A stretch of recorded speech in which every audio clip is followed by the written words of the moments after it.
Over the last year, thanks to some awesome partnerships with different companies, thanks to the LeftyEDC Passaround group, and of course, thanks to you guys, I have been able to check out some awesome knives. From budget banger production knives to some premium production knives to mid-techs and even full customs. But today's knife is something different for the channel. This is the first ever Chinese mid-tech we're looking at. And we're going to answer a couple of questions. What is a Chinese mid-tech? Why would you want one? And how much do they cost? You're going to enjoy this one, folks. Stick around.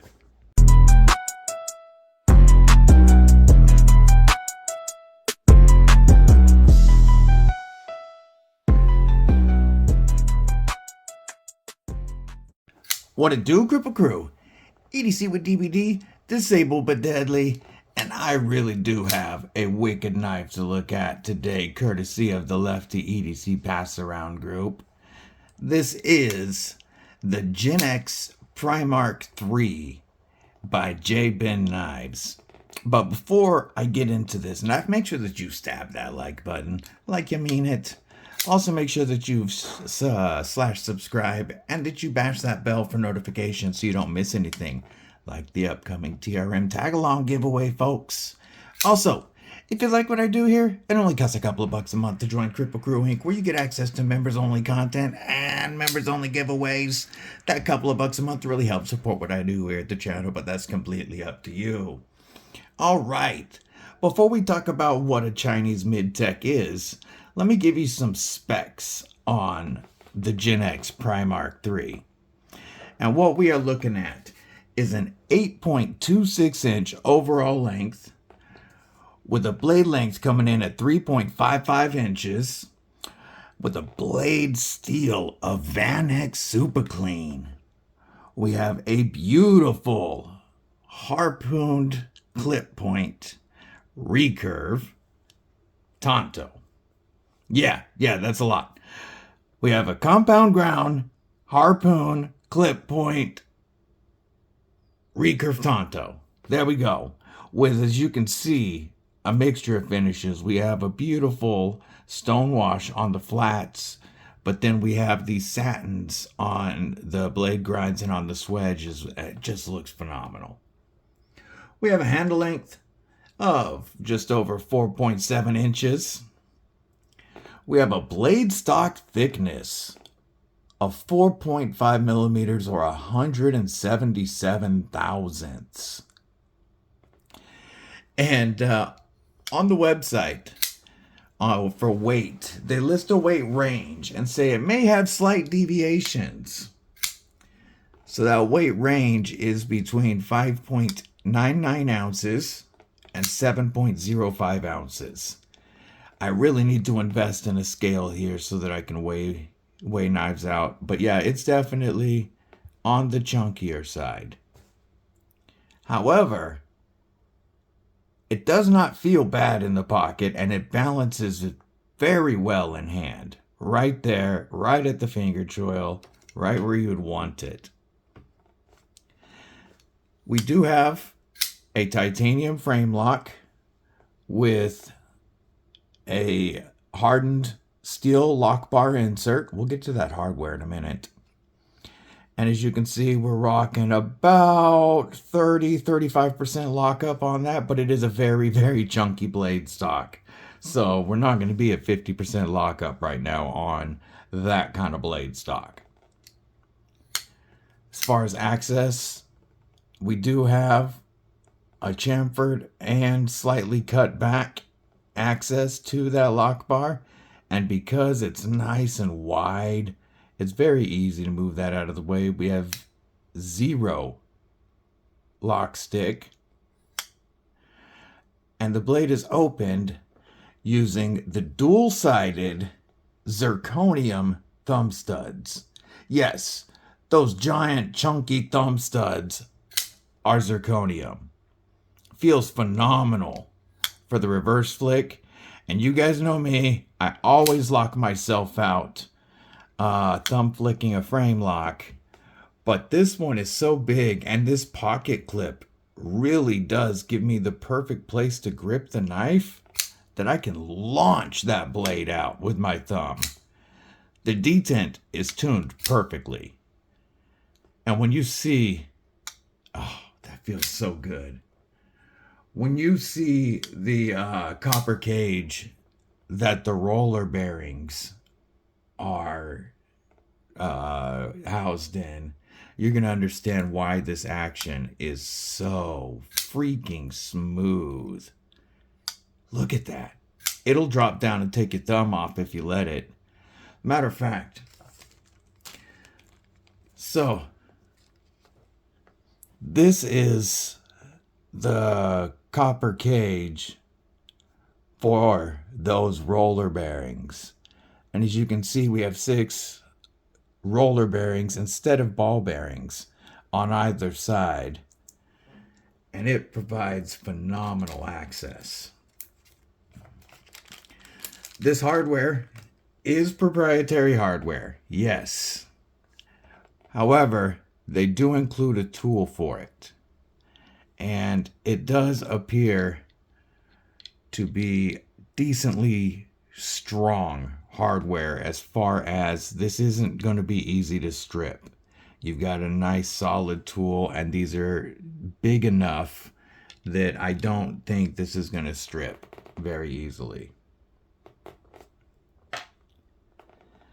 Our titanium scales on this one here are bronze anodized, and then we've got the titanium pivot collar and the Zircuti pivot cap, I guess.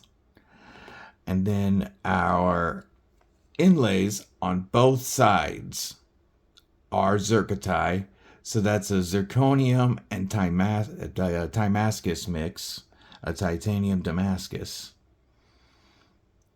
And it looks phenomenal with that bronze. Just look at that. Let me make sure there's no fingerprints on it with my Mad Yako Hank. Mad Yako Hanks are the best hanks for wiping your knives down, bar none. Let's talk about these beautiful floating back spacers. So this knife actually has 2 back spacers, and as you can see, there's not hardware all along holding those in.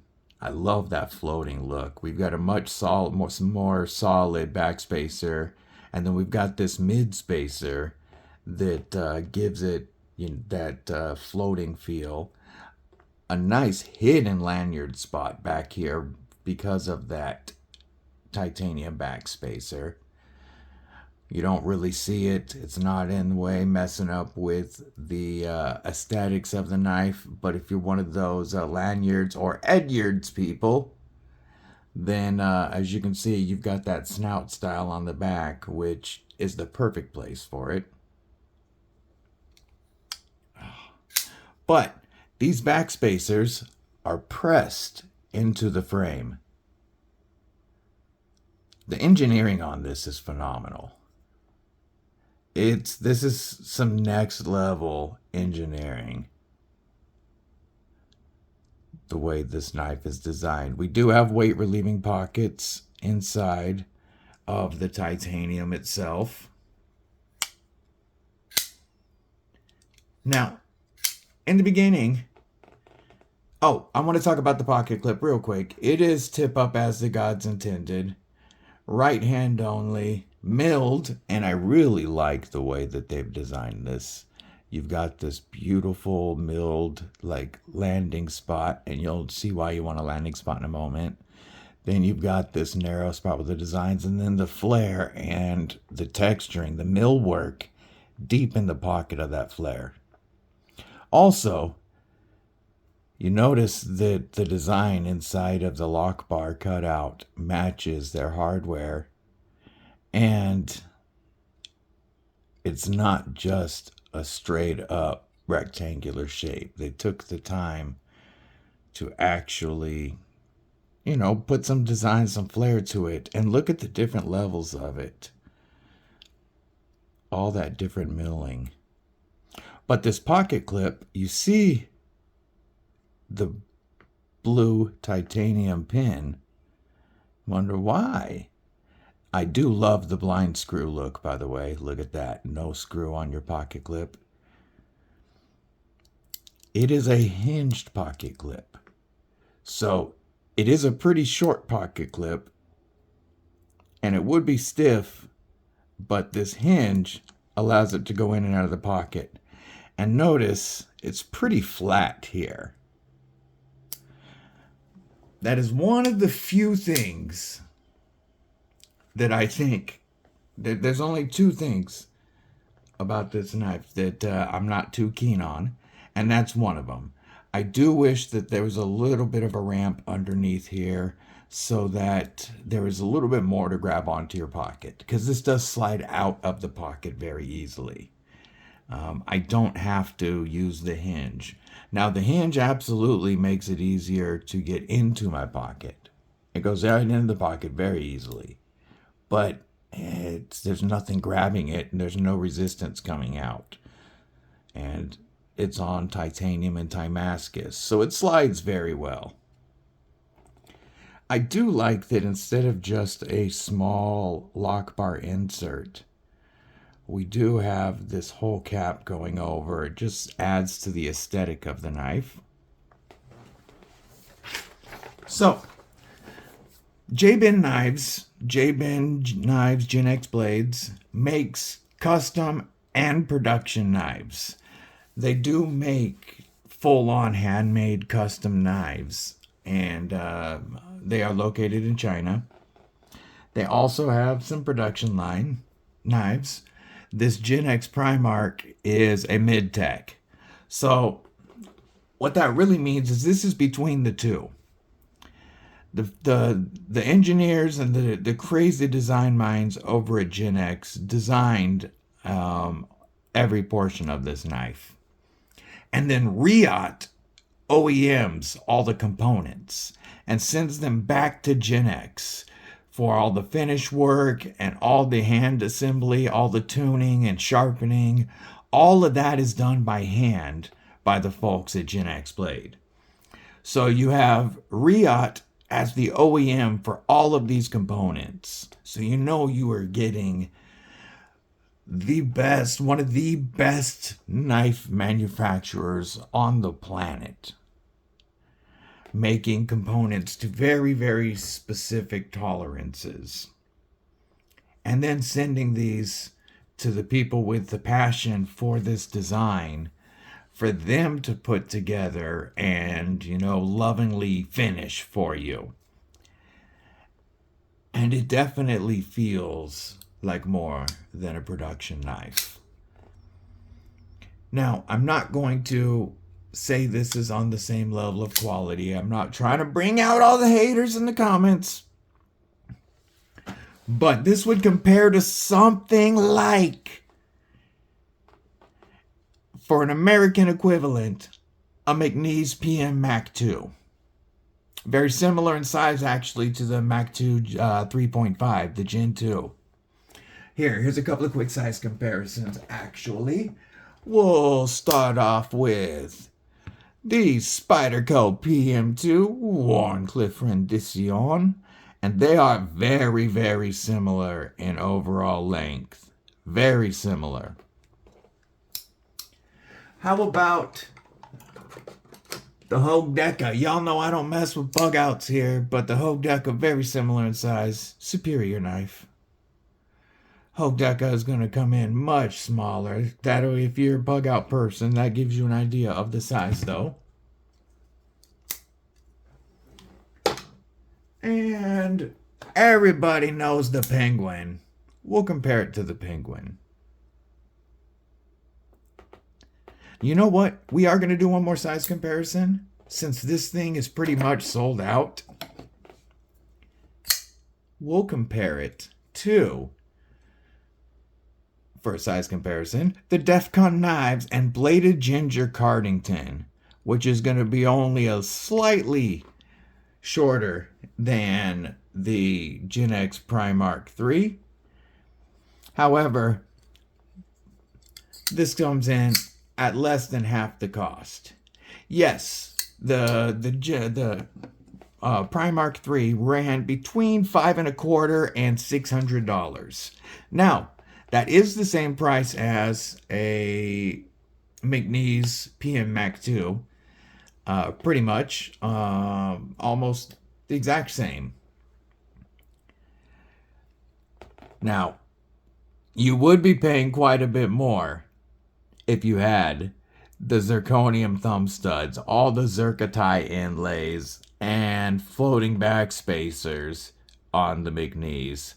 You definitely are getting more materials here for the money.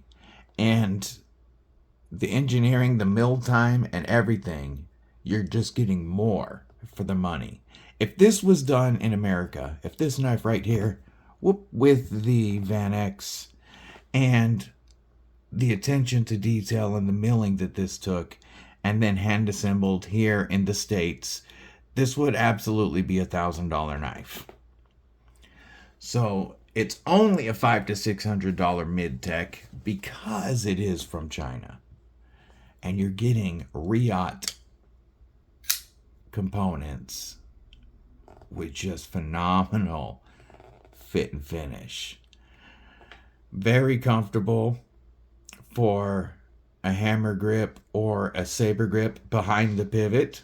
You've got some wide jimping here and this thumb spot that really locks you in. However, you do have a nice choke up spot. And I'm going to tell you why, even though it looks really sharp right here, it's actually safe to choke all the way up, and you can use that harpoon and really get some control into cuts. Here in this hollow portion, it is nice and slicey. Whoop. Up in the front of the hollow portion. But the funny thing is, the flat grind on the tip of this blade, or on the front edge of this blade, is actually sharper and in some places quite a bit thinner behind the edge because of choices that were made on this blade that I don't understand or technically, or really agree with, but I'm going to point them out to you right now. I do love the design of the blade. It looks beautiful. You guys know I'm a sucker for Harpoon. This clip looks fantastic. It narrows here to a very pokey tip. But because of this swedge and this grind, you're able to carry so much strength, so much of that 177 thousandths blade stock out to that tip. And this would be a very strong working knife. Whether you're puncturing, this would be a nice tactical EDC knife. But this portion of the hollow grind, even though we have very even edge bevels on both sides, is not sharp at all. Look at this. Why? Look how wide that is from the edge of this choil, is all I can call it, even though it's not achieving the actual purpose of a sharpening choil. From here, our grind, our plunge starts here, but you can see it tapers all the way down to right here. That's a full third of the way up the hollow portion of the grind. We have a wicked deep hollow. But on this side too, it comes in and it does not, it's a very gradual termination. So we're thicker here, we're way thicker here than we are in this spot right here behind the edge. Right here. That's why up in here is actually slicier. Now, this is obviously a design choice, but I don't get it. You guys know me. My knives aren't safe queens. I like to carry them and I like to use them. And if you want me to be able to put my finger all the way up here, I would be cool with that on my knives if you just made this a real choil. Give me a real choil all the way up to there, instead of making it look like blade for me to choke up on. I don't get that. And I wish this had a little bit of ramp to it. Those are my only two negatives I have on this knife. I think this thing is truly gorgeous. And if you're a knife collector and you like limited edition pieces, this is done very, very well. If you were considering picking one up on the secondary or something, I wouldn't recommend against it. Everything about this is done beautifully. Make sure you get the proprietary tool, though, of course, if you buy this on the secondary. But this was definitely an experience. I can't really explain to you how much nicer this is, how the difference in feel versus the Chinese production knives that I've handled, even the premiums. However, like I said, my homeboy, our homeboy, your friend and mine, Bladed Ginger, his DEFCON Cardington is available right now. Full titanium scales, full tie backspacer, tie pocket clip that actually works. You have a beautiful drop point Tanto with a hollow grind that's actually slicey and a strong pokey tip. Plus you get the pivot button actuated leverage lock. So strong, fidgety, and finger safe. And these are $250. Very good alternative if you're looking for one you can actually carry and use. I will link both below, though. I mean, I guess I can. There's not. I don't know if I can find any of these. If I can, I'll link them below. Otherwise, I'll link this. Hope y'all have a killer day, night, morning, evening, whatever it is, wherever you are. Stay safe. Stay frosty. Most importantly, folks, stay deadly.